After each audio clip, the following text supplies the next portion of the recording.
یہ پہلا نام ہے. بے شک وہ گانے والوں میں سے پہلا نام نہیں تھا، پر آصف کا گانے والوں میں نام ہونا بہت خوبصورت تھا کیونکہ فضل کا چناؤ، کیونکہ ہم پہلی تواریخ کی کتاب میں ہیں، سو میں کہوں گا کہ یہ خدا کے فضل کا کل اختیار ہے، اور چناؤ میں آصف اور اس کے بھائی ہم پر کیا ظاہر کرتے ہیں. فضل کی فضا جب ہم عہد کے صندوق کے پاس جائیں، یہ فضل ہے. پر دوسرا نام بھی جو ہماری توجہ مرکوز کر سکتا ہے اور جس پر بعد میں دھیان جا سکتا ہے، اور عبید ادوم اور اس کے 68 بھائی. اور یہ لوگ دیکھیں، میں یہاں پر جلدی سے اس وقت کا حوالہ دوں گا جب عبید کا نام عبید ادوم کے نام کا ذکر ہوا، اور یقیناً 13ویں باب میں خدا نے جاتی عبید کے گھر کو برکت دی، اور 15ویں باب کی 18ویں آیت، پھر 21 اور 24ویں آیت میں اس کا ذکر ہوا. 16ویں باب میں یہاں اس کا ذکر 5 اور 38ویں آیت میں ہوا. اس کا صرف 2 ابواب میں ذکر ہوا. یہ وہ لوگ تھے جو عہد صندوق سے منسلک تھے. یہ سب ان کاموں سے منسلک تھے جو عہد کے صندوق کے گرد کیے جاتے تھے. یہ چوکیدار کہلاتے تھے، پر انہیں دربانوں کی طرح، گانے والوں کی طرح گودام میں ان کو پاتے ہیں اور روزانہ کی عبادت میں ان کو پاتے ہیں. مطلب ان کے لیے عہد کا صندوق قیمتی تھا، اور خداوند نے ان کو عہد کے صندوق کی وجہ سے برکت دی. وہ جو خداوند کی موجودگی کے نزدیک ہونے کی قوت اور دولت کا مزہ چکھے، اسے عہد کا صندوق ظاہر کرتا ہے. یہ ناممکن ہے کہ وہ عہد کے صندوق سے دور ہونا قبول کرے. وہ خداوند کی خدمت کرنا اور اس کی خوبصورت اور زرخیز فضا کے قریب رہنا چاہتا ہے اور اس سے جڑا ہوا ہے. بھائی اسحاق 17ویں باب میں بہت ہی شاندار الفاظ ہیں، ذرا ہمیں بتائیے کہ پہلی تا 15ویں آیات کا موضوع کیا ہے. داؤد نے ایک رات سوچا کہ میں محل میں رہ رہا ہوں، دیوار کے محل میں، جبکہ خدا کا صندوق ایک خیمہ میں ہے. میں خداوند کے لیے، اس عہد کے صندوق کے لیے ایک گھر تعمیر کرنا چاہتا ہوں. اور جب داؤد نے ناتن نبی سے بات کی تو اس نے کہا، یہ خوبصورت خواہش ہے، سو جو کچھ تیرے دل میں ہے تو کر، کیونکہ خدا تیرے ساتھ ہے. تو کچھ تو کرنا چاہتا ہے، کر. در حقیقت آغاز میں خداوند کے لیے ایک گھر کی تعمیر کرنے کا خیال اچھی چیز ہے، مگر خداوند نے اسے ایک بہت اہم جواب دیا.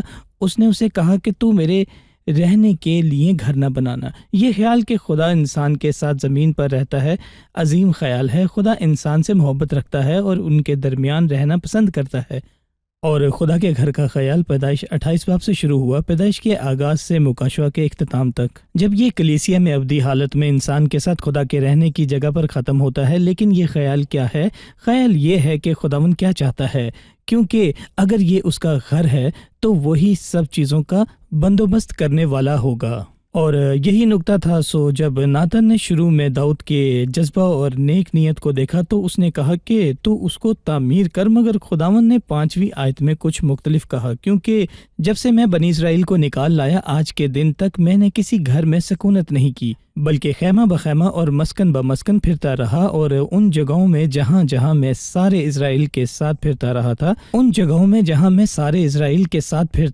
اور میں نے اسرائیلی قاضیوں میں سے جن کو میں نے حکم دیا تھا کہ میرے لوگوں کی گلہ بانی کریں، کسی نے ایک حرف بھی کہا کہ تم نے میرے لیے دیوار کا گھر کیوں نہیں بنایا.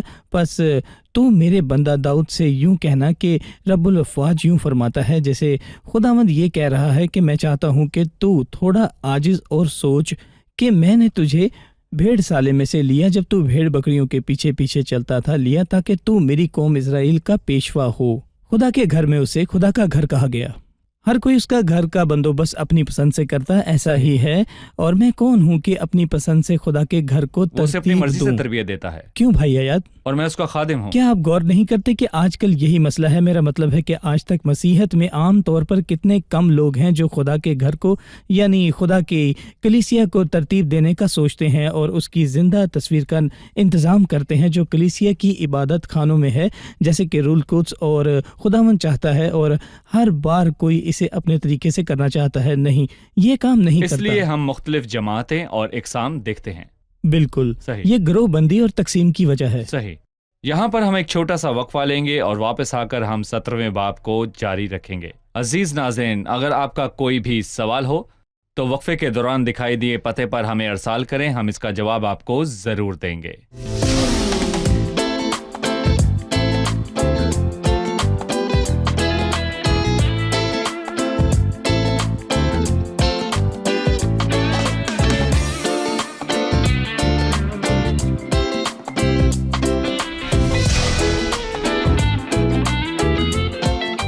ناظرین، ایک بار پھر سے خوش آمدید. ابھی ہم پہلی تواریخ کے 17ویں باب کا مطالعہ کر رہے ہیں.